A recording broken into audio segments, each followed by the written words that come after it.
Hola, soy Sebastián Cruces.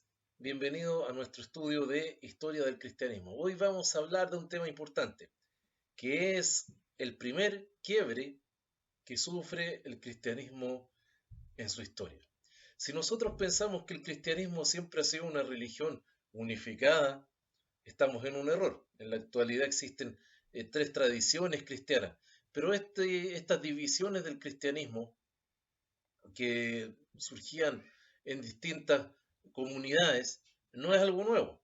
Ya en sus inicios el cristianismo muestra esa tendencia.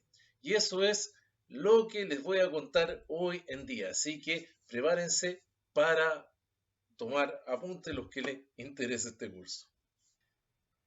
La primera parte, hablamos acerca del concilio de Jerusalén. Algunos de ustedes recordarán que este concilio se hizo porque parte del cristianismo era de origen griego, de judíos helenísticos, como por ejemplo aquellas personas a las cuales les estaba predicando Pablo de Tarso, pero también en Jerusalén había un cristianismo de corriente judaica, entre los cuales algunos creyentes, que principalmente se trataba de fariseos que se habían convertido al cristianismo, querían hacer que los cristianos no judíos se circuncidaran. Esto llevó al concilio de Jerusalén, en el cual se expuso los puntos y se les estableció a los cristianos que no era necesario que siguieran ninguna de las costumbres judías, salvo las referentes a las leyes de Noé, como por ejemplo abstenerse de la idolatría, abstenerse de comer sangre, que eran sacrificios rituales de la época. Pero eso, aunque en un principio fue bien intencionado y bien dirigido, la Biblia nos cuenta que en un momento parece que se perdió el enfoque. Y esto ocurrió cuando en la iglesia de Antioquía de Siria, una iglesia que era de corriente gentil, no judía, estando Pedro de visita, el apóstol Pedro, el mismo Pedro que caminó sobre las aguas, el mismo Pedro que estuvo con Jesús, ese Pedro en un comienzo se acercó de buena fe a los cristianos gentiles, compartió con ellos la mesa, compartió con ellos la comida, salieron juntos. Él estaba en las mismas casas, en las cuales recordemos que para un judío no era llegar y entrar a la casa de un gentil. Bueno, Pedro sí estuvo con ellos, estuvo bajo el mismo techo.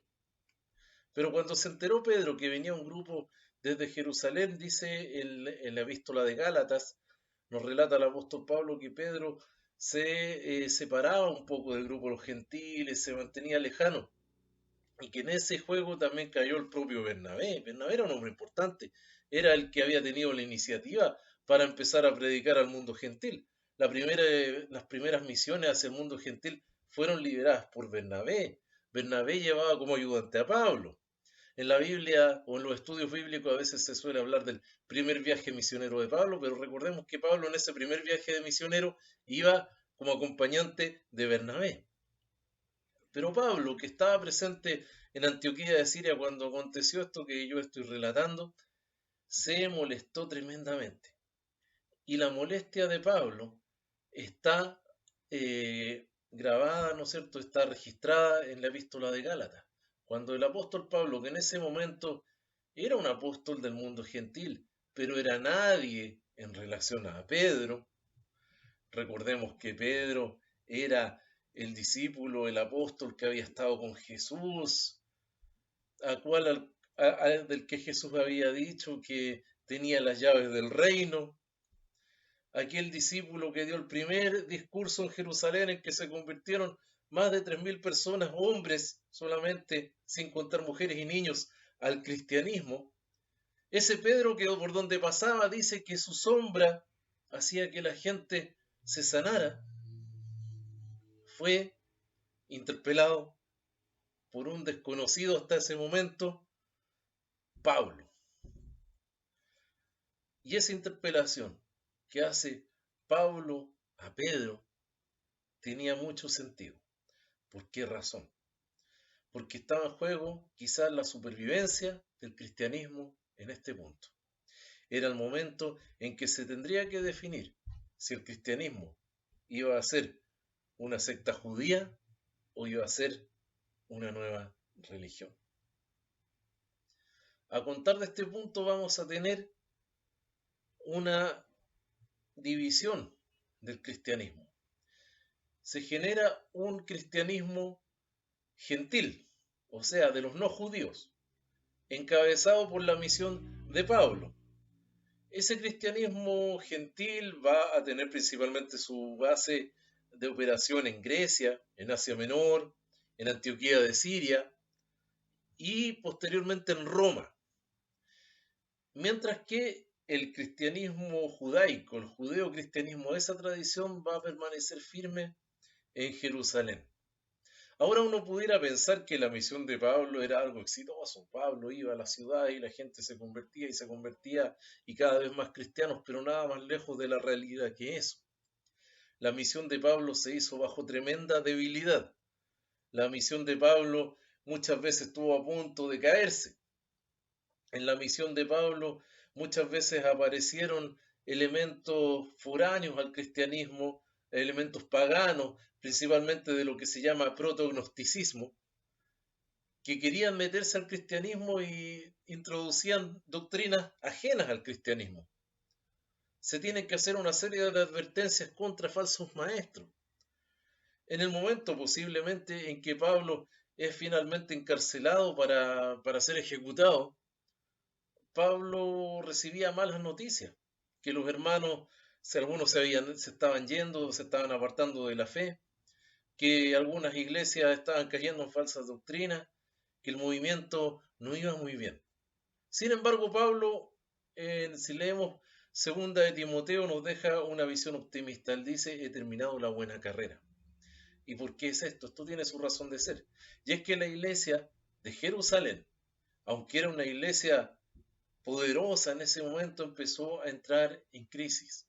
Y esa crisis se debió a los problemas políticos del judaísmo, que en ese tiempo quería iniciar una guerra de independencia del Imperio Romano.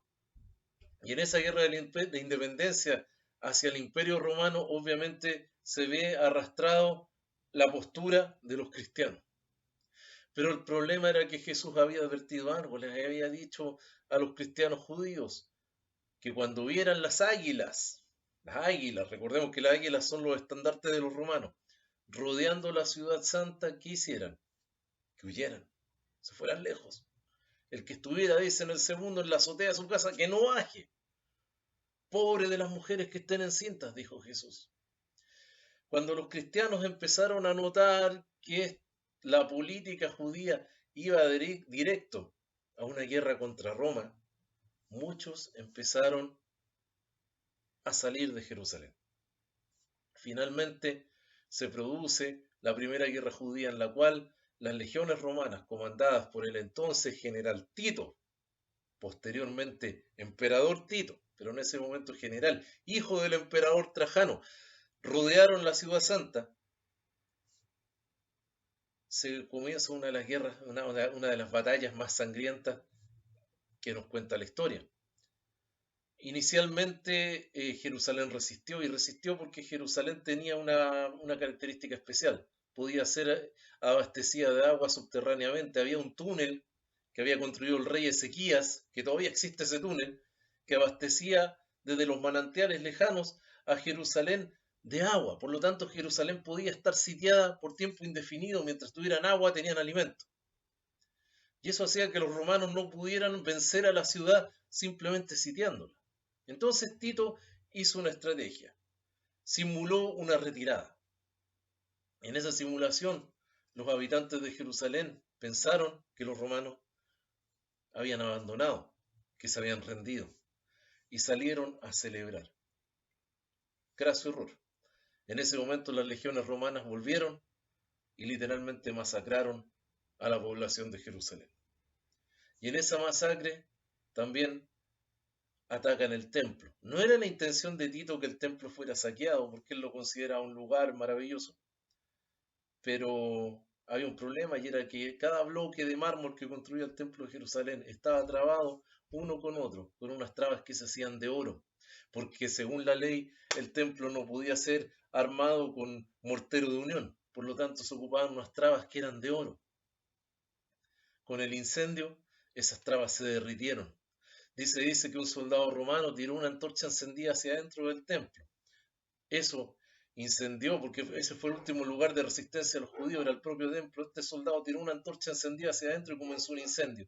Y con ese incendio se derritieron estas uniones de oro, y cuando los soldados romanos vieron el oro derretido, empezaron a desmontar los bloques, y después de que hubieron ganado la batalla, se llevaron ese oro y se cumplió la profecía de Jesús de que de ese templo de Jerusalén, de ese gran, enorme y fastuoso templo de Jerusalén, no quedaría piedra sobre piedra. De ahí en adelante vino un quiebre entre el judaísmo y el cristianismo, porque muchos judíos consideraron que la ciudad había sido abandonada por los judíos cristianos. Incluso algunos por ahí los culparon de la derrota. Desde ese entonces el judaísmo va a tomar otro camino. Se va a volver más hacia lo que fue después el judaísmo del Talmud.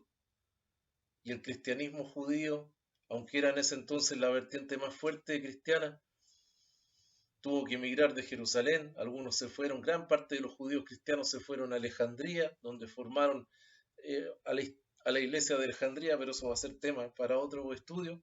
Y otros fueron a reforzar al cristianismo gentil que había en Europa.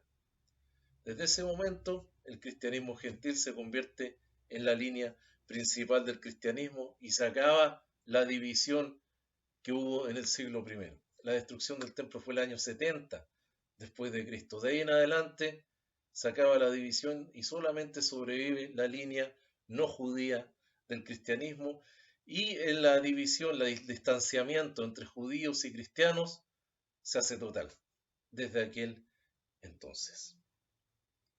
Y así termina este estudio de hoy. Espero que les haya servido como dato cultural y espero poder seguir subiendo más estudios por este medio. Soy Sebastián Cruces y que Dios los bendiga.